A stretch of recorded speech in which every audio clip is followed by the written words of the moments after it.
ตอนนี้นักวิทยุสมัครเล่นหลายคนคงกำลังสนุกกับสภาพอากาศที่ดีที่สุดในรอบหลายปีของวัฏจักรสุริยะที่ 25 เลยนะครับ แต่รู้ไหมครับว่าการเปลี่ยนแปลงครั้งใหญ่กำลังจะมาถึงแล้ว วันนี้เราจะมาเตรียมตัวสำหรับสิ่งที่จะเกิดขึ้นกันครับ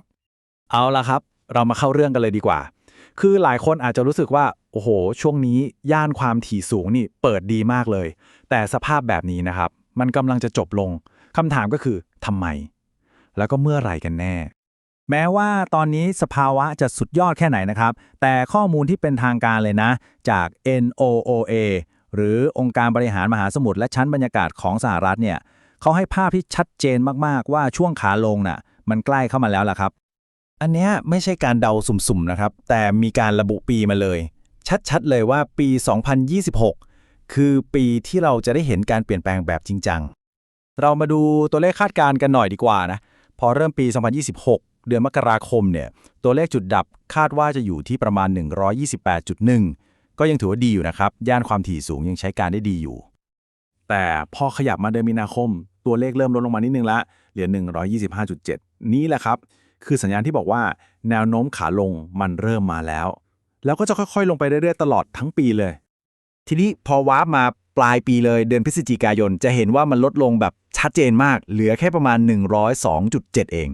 จุดนี้แหละครับที่นักวิทยุจะเริ่มรู้สึกถึงผลกระทบอย่างจริงจังแล้วและนี่คือจุดเปลี่ยนสำคัญเลยครับ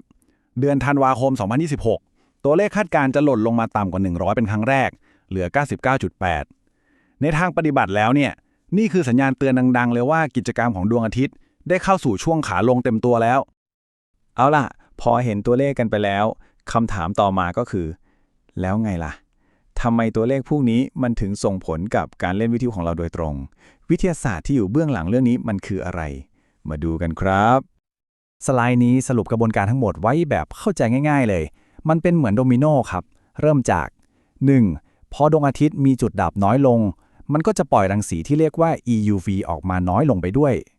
2. พอรังสีนี้น้อยลงมันก็ส่งผลตรงๆเลยทำให้ชั้นบรรยากาศ F2 อ่อนแอลงและสุดท้ายผลลัพธ์ก็คือย่านความถี่สูงที่เคยคึกคักก็จะค่อยๆเงียบลงไปลองนึกภาพตามนะครับว่าชั้น F2 เนี่ยมันเหมือนกระจกเงาบานใหญ่ในอวกาศที่คอยสะท้อนสัญญาณวิทยุของเราให้เดินทางไปได้ไกลๆทั่วโลกเลยตอนที่ดวงอาทิตย์คึกคักกระจกบานนี้ก็จะใสปิ๊งสะท้อนได้ดีเยี่ยมแต่พอเข้าช่วงขาลงกระจกมันก็จะเริ่มมัวเริ่มฝ้าทำให้สะท้อนได้ไม่ดีเหมือนเดิมนั่นเองครับสไลด์นี้สรุปผลกระทบทั้งหมดได้ดีมากเลยย่านสูงที่เคยเป็น Magic Band ของเราก็จะค่อยๆเงียบไปย่านกลางก็จะกลายเป็นย่านหลักเป็นม้างานที่เราใช้กันเป็นประจำแต่ข่าวดีก็คือย่านต่ำกำลังจะเข้าสู่ยุคทองครับซึ่งมันน่าตื่นเต้นมากนะใช่แล้วครับในทุกวิกฤตมีโอกาสเสมอช่วงขาลงของดวงอาทิตย์เนี่ยถือเป็นข่าวดีที่สุดสำหรับคนที่ชอบเล่นย่านความถี่ต่ำเลยเรามาดูกันดีกว่าว่าทำไมประเด็นหลักๆเลยก็คือพอช่วงที่ดวงอาทิตย์มีกิจกรรมน้อยลงเนี่ยพวกสัญญาณรบกวนในบรรยากาศมันก็จะลดลงหวบหาบตามไปด้วยเลย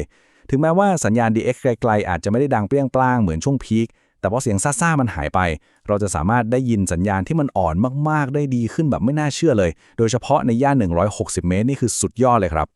เมื่อสภาพอากาศเปลี่ยนไปวิธีการเล่นวิทยุของเราก็ต้องเปลี่ยนตามนะครับ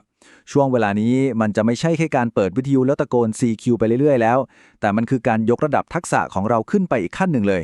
จากแค่ Operator กลายเป็นวิศวกรมากขึ้น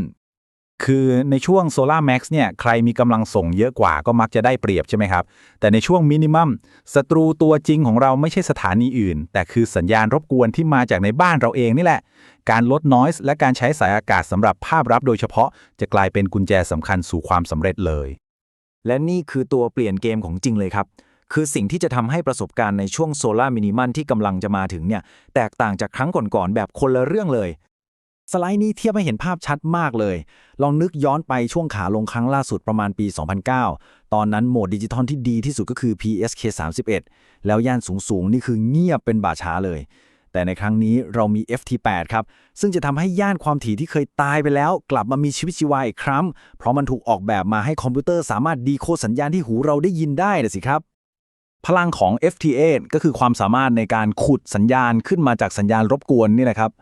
ตัวเลขลบ21เดซิเบลเนี่ยหมายความว่าแม้สัญญาณจะจมอยู่ในเสียงซ่าจะเราไม่ได้ยินอะไรเลยแต่คอมพิวเตอร์ยังสามารถถอดรหัสออกมาเป็นการติดต่อที่สมบูรณ์ได้ เอาล่ะครับ หลังจากที่เราเตรียมรับมือกับช่วงขาลงกันแล้ว เรามามองไปข้างหน้ากันบ้างดีกว่า ข่าวดีก็คือสภาวะแบบเนี้ยมันจะไม่ได้อยู่กับเราตลอดไป มันเป็นแค่ช่วงเปลี่ยนผ่านเท่านั้นเองครับ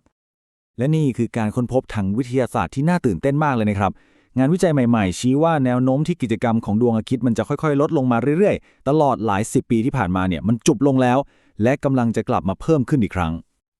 นี่คือคำพูดที่ทรงพลังจากงานวิจัยของ NASA โดยตรงเลยนะ ดวงอาทิตย์กำลังค่อยๆตื่นขึ้น มันไม่ใช่แค่คำเปรียบเปรยนะครับ แต่มันบ่งบอกถึงการเปลี่ยนแปลงในระยะยาว และอนาคตที่สดใสของการสื่อสารวิทยุ HF ของเรา แล้วดูภาพนี้สิครับ ชัดเจนเลย การคาดการณ์เบื้องต้นชี้ว่าวัฏจักรสุริยะที่ 26 ที่จะมาถึงในอีก 10 ปีข้างหน้าเนี่ยมีแนวโน้มว่าจะแรงกว่าวัฏจักรที่ 25 ที่เราอยู่นี้ซะอีก เพราะฉะนั้นประเด็นสำคัญที่สุดก็คือช่วงขาลงที่กำลังจะมาถึงนี้ มันเป็นแค่ฤดูหนาวชั่วคราวเท่านั้นเองครับ ทักษะและเทคนิคที่เราเรียนรู้ในช่วงนี้จะเป็นประโยชน์อย่างมากในการเตรียมตัวสำหรับฤดูใบไม้ผลิครั้งใหม่ที่ดีกว่าเดิมในวัฏจักรหน้าแน่นอน นี่คือคำถามสำคัญที่อยากจะทิ้งท้ายไว้นะครับ การเปลี่ยนแปลงกำลังจะเกิดขึ้นอย่างแน่นอน ถึงเวลาแล้วที่เราจะต้องปรับตัว เตรียมสถานี และพัฒนาทักษะเพื่อให้พร้อมรับมือกับทุกสภาวะที่ดวงอาทิตย์จะมอบให้กับเรา แล้วสถานีของทุกคนล่ะ พร้อมแล้วหรือยังครับ